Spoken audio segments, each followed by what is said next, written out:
Hi guys, I'm live. How you guys doing? I just have some rant I want to do. First, just a note of my day. I got the party dude was yanking my chain either all along or at the end or both. But I had a good eventful day.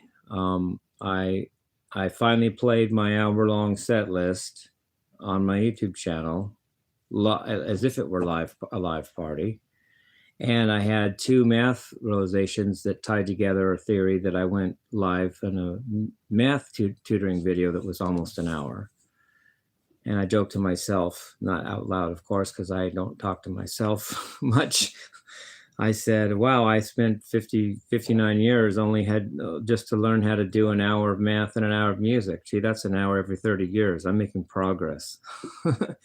No, LOL.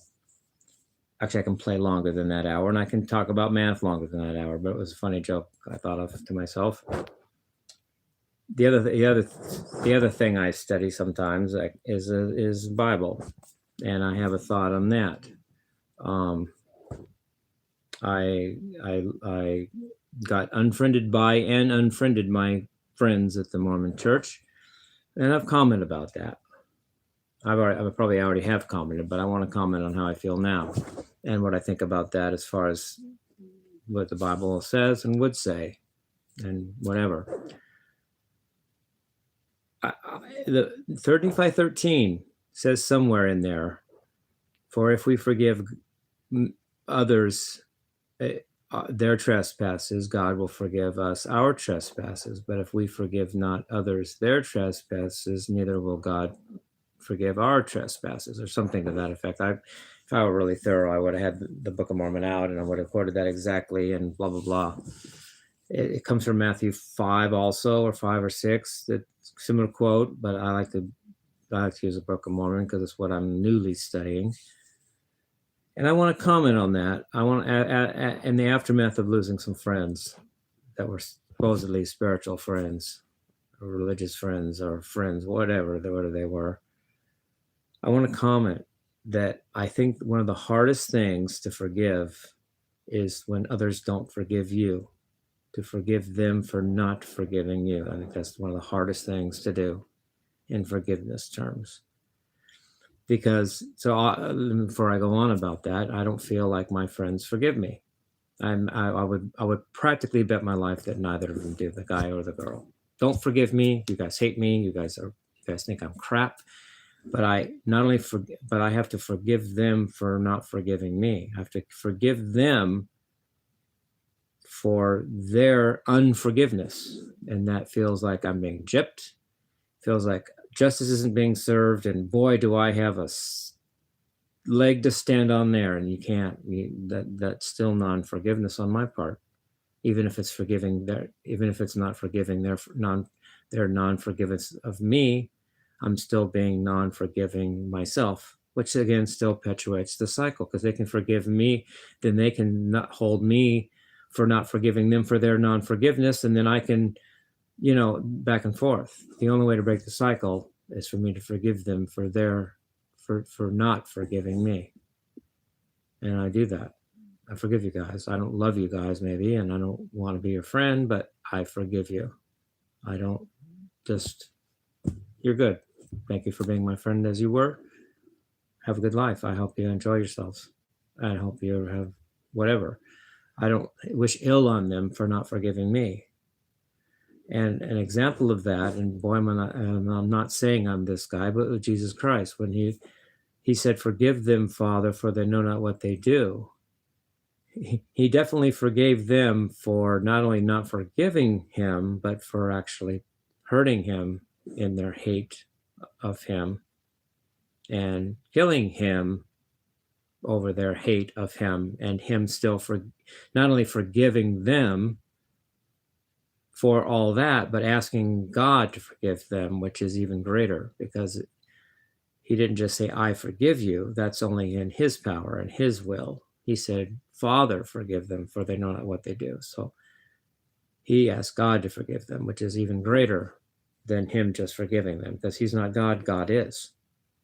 He's related, he is the begotten Son of God, but he's not God. I'm not my dad. I'm just the son of my dad, whether that's Jim Morrison, or if you think of it that way, or as my Navy SEAL dad.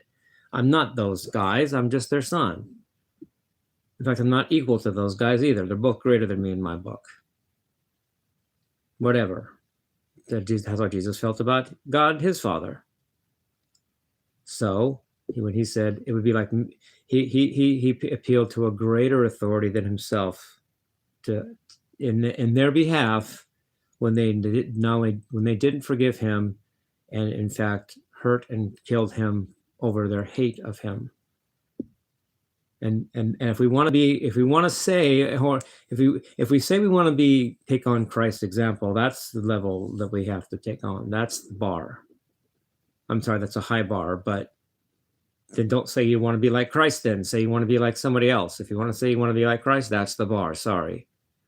And that's what if I try to be like Christ, that's what I need. That's the bar. And I'm not at that level right now, I don't think. In fact, I'm almost sure I'm not. Well, we'd have to see for sure, but I'm not saying I am, but that's where I'm starting with this. Make progress, not perfection, and grow when you're planted, not somewhere else. An example of this is the girl. I'm not saying their names out of protection to them, even though you might know their names, but I'm just not trying to put that out there as part of the material of what I'm ranting about. The girl said, you brag about all the followers you have. Well, that's hateful in itself, because it's using a hate word, brag, when that's ascribing negative motive to me, when that might not be the case. I say how many followers I have sometimes, but that doesn't prove that I'm bragging about it. Bragging isn't just saying information, it's saying it with arrogant, egotistical pride, which is a value judgment, it's a moral judgment. And I could feel hurt. I could feel like she misjudged. Would she say Jesus bragged about being the Son of God? No. He said he was the Son of God. That doesn't mean he was bragging. But then with me, she said, you brag about how many followers you have. Well, she hasn't proven that, and that's a value, that's a moral judgment. It's a negative one, and it's judgmental on her part of me. And being judgmental is similar to not forgiving. But I need to forgive her for her judgmentalness toward me. I forgive you. Okay, say I brag. Okay, I'm sorry. I don't mean to come off that way. And I'm not even sure that I really did. I mean, it could be her misinterpretation altogether of what I was saying, but whatever. I need to forgive her for that too. I do. Fine. Sorry for being the devil. I already said, as I have said, I said I might be the Antichrist. So it's all consistent, the same people. And it sounds like I'm judgmental here, but I'm just stating facts. Really, I'm just trying to state facts. The same people that have told me, no, you're not the Antichrist, have become my biggest enemies, or at least non-friends. When I take it with a grain of salt when people put, you're not the Antichrist. Well, this hasn't played out yet. You haven't had your time with me. You haven't finished your thought about me, and let's see what happened. Oh, you think I am? Well, I said I was in the first place. Don't know, but if I told these same people I might be the Antichrist, and then in time it turns out that they treat me as such. When they've initially said, no, you're not, but their own treatment of me in the end belied that. But whatever. I don't, if I'm the Antichrist, I accept that. I've already dealt with that. I've already been there. I've already done all that. If I'm not, that's fine too. I have nothing to lose because I've already haven't been. But if I am, that's fine. I get it. I accept it. But I said I would do good with it, didn't I? And the good I'm doing is forgiving them. I forgive you for not forgiving me for whatever you think I did bad, wrong, whatever, and for misjudging me, or judging me without cause, or for what you could be wrong. She's using the word brag to make me to put me down and judge me when that may not be accurate or truthful. Love you guys. Peace, love, and rock and roll.